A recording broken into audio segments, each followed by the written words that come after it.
السلام عليكم. أنا سعيد انضمام للنادي الأهلي، نادي القرن في إفريقيا، وسعيد أكثر بعد بدعم 80 مليون أهلاوي في مصر بخلاف اللي موجودين في العالم كله. وتلقيت عدة عروض من أندية مصرية وداخل وخارج الوطن، لكن أنا اخترت النادي الأهلي الكبير لتحقيق أحلامي وطموحاتي سواء على المستوى الإقليمي أو العالمي.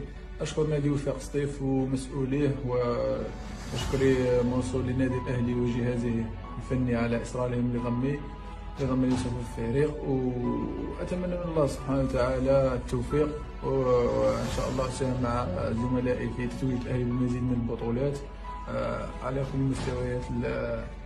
كل المستويات، وإن شاء الله أهلاوي، أنا أهلاوي وأفتخر.